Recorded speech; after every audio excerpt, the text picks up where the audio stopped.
في الفيديو ده هنتكلم عن أقصى النهايات المأساوية لسلطانات الدولة العثمانية. من فضلكم كل اللي يشوف الفيديو يعمل لايك للفيديو ويشترك في القناة ويفعل الجرس عشان توصله كل الفيديوهات. في المرتبة الخامسة السلطانة عائشة خسقي زوجة السلطان مراد الرابع. توفى جميع أولادها وبعدهم زوجها الذي كانت تعشقه حد الجنون. أرسلت إلى القصر القديم وبعد ذلك انتحرت قهرا على فقدها أولادها وزوجها الذي عشقته. في المرتبة الرابعة السلطانة خديجة معزز زوجة السلطان إبراهيم الأول وأم السلطان أحمد الثاني.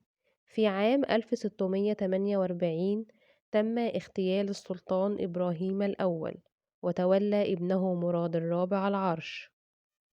تم وضع ابنها في القفص لمدة 37 عام ولم يكن باستطاعتها رؤيته أبدا، وتوفيت نتيجة حريق نشب قرب القصر القديم الذي كانت تعيش به. في المرتبة الثالثة السلطانة قاية وهي ابنة السلطان مراد الرابع.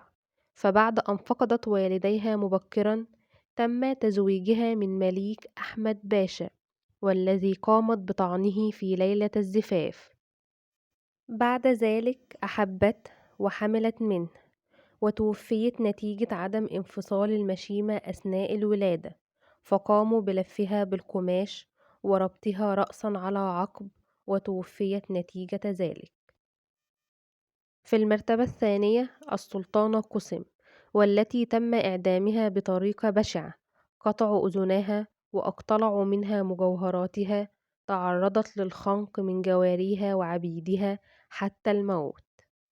تأتي في المرتبة الأولى السلطانة ماه دوران زوجة السلطان سليمان وأم ولي العهد الأمير مصطفى.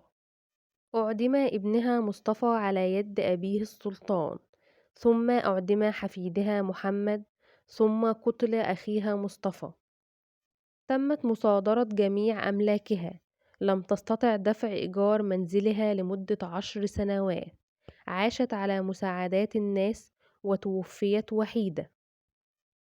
فبعد أن كانت زوجة سلطان وأم ولي عهد وأميرة شركسية عاشت في الذل والفقر حتى الموت.